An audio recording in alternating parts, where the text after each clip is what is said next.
And that is where I think the biggest fucking issue is. If you truly believe the community is the people, the physical humans that are in your building, you are held captive by your community. You can't control your community because you can't control what they do because everybody cancels on a long enough timeline. So what is it you'd rather control? The culture or the community? What the fuck though? It's a little Friday lunch date with my buddy John.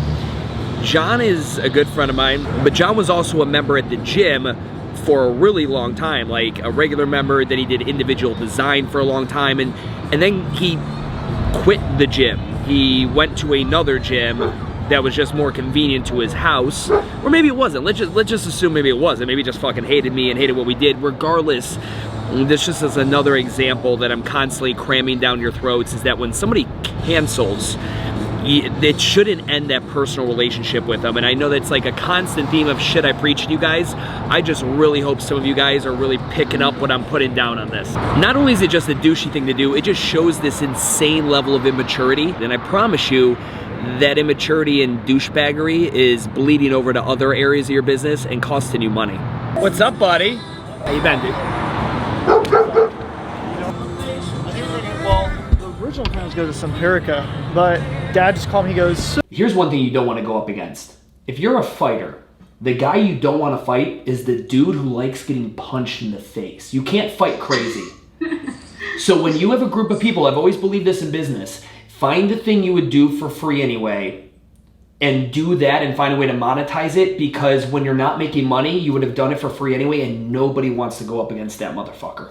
Nobody wants to go up against the guy who's like, oh yeah, but I'm not making any money, that's cool, I'm gonna keep doing it. And you're like, no, you should probably go away, you're not making any money. Like, no, I'm good, I'm gonna keep doing it. Like, the fact that, again, but that's a mindset where you're like, I don't have to make money, I'll make it eventually. Like, my favorite Glassman line ever is, if this whole CrossFit thing crumbled around me and I didn't get a job at McDonald's to pay my rent, I would get that job because I needed to make money. But guess what? During my 160-minute lunch break, I would take a broomstick out of the corner, I'd snap the head off of it, and I would be having my coworkers, I'd be teaching them how to overhead squat and deadlift in the parking lot. Because guess what? It's not about the money. I just love the passion project. I will chase this thing down because I want to, not because I need to. So, it's Sunday. I hope you guys know by now, these vlogs don't exactly like go in like in one day at a time like a traditional vlog, kind of bounce all over the place. Anywho, figured you got that figured out. I'm going in to record specifically for this and some other stuff for this week into the gym. Today's entire piece, or this part of the vlog, whatever fucking part this ends up in, is all gonna be about this thesis I have of convenience over community.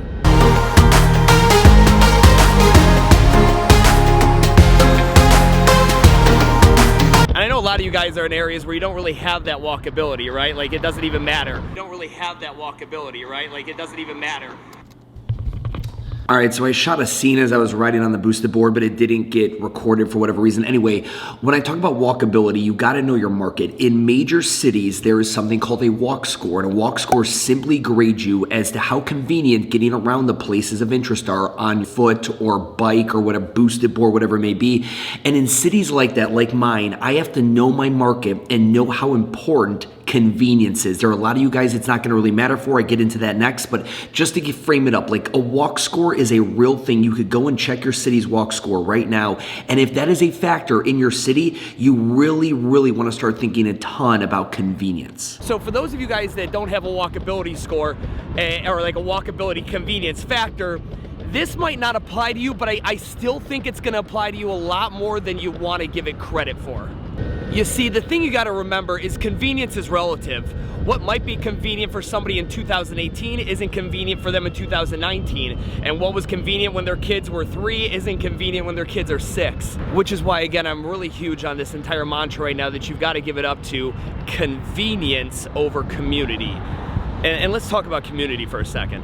All right, so in regards to community, a lot of you guys are still making the mistake of believing that you are in control of the community. You're not. You're in control of the culture. The culture is what you've created. The community is just a byproduct of it. And typically community, I gotta be quiet, flex classes going on. I don't wanna fuck with it.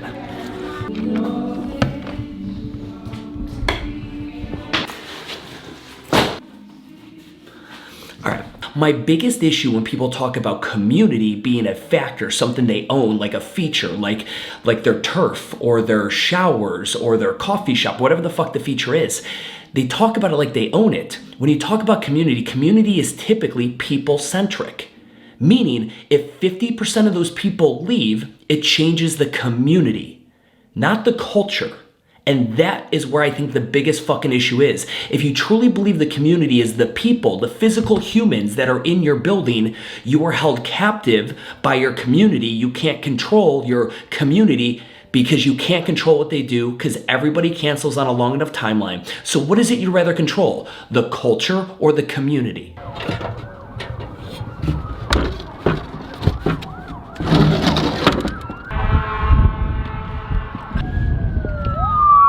For such a nice building, is such a ghetto fucking piece of shit like door we have to get up here. I'm literally just coming up here to fly drones and just kind of fuck off, maybe have a beer or two. But while I'm doing this, I'm gonna finish this part of the vlog. I don't want to knock the idea of community in the gyms. I believe the community is one of the most important aspects of it.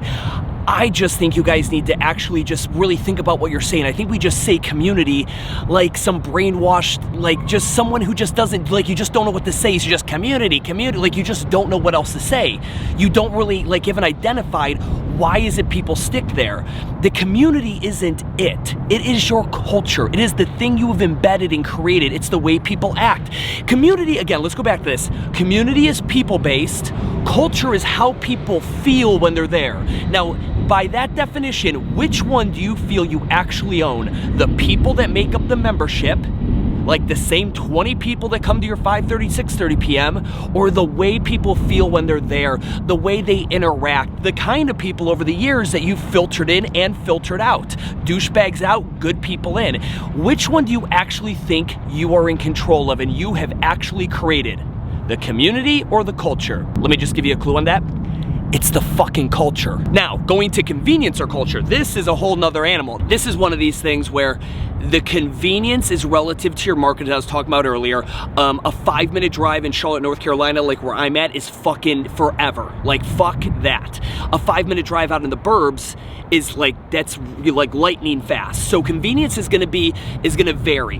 One thing I need you guys to realize though, is that no matter how much control you feel you have over that community, if Sally's son, Timmy, his t-ball practice was right near your gym, and then as he like grew up and went to 8th grade or junior high or whatever the fuck, and t-ball practice moves 40 minutes that way, guess what? My guess is she's gonna cancel your gym. Ain't nobody got time for that. We do this every single day. Postmates, Uber, Amazon Prime, we all vote convenience first, please. How many of you guys that like to talk, you know, like small business pride, actually buy everything you can from a small business locally? No, you do what I do. We ordered off fucking Amazon Prime because I need it here now. I needed speed, I need convenience. And here's the amazing thing about changing your mindset to it's convenience, not community. You start thinking of things, you start being proactive, right? So let's say you know that Sally's son, Timmy, is gonna be going to the 8th grade soon, and you're like, shit, I know it's been really convenient for her because her school's here, I wonder what her plan is when they move. Maybe you should have that conversation with her first. Maybe that way it doesn't come as such a surprise to you when it happens, and then you and your coach are like, well, yeah, shit, that does make sense, Man, we should have thought of something. Maybe we could have offered her some kind of individual design, or maybe found a gym over there she could do some of our workouts with, or maybe we go ahead and do some personal training, or maybe she just fucking leaves, because that's what happens. People cancel, and we just accept it. And we're like, well, you know what?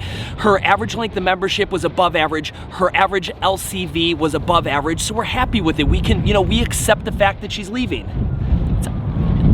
It's Isaac. No, I will. Remind me tomorrow. Okay, I'll call him. Bye.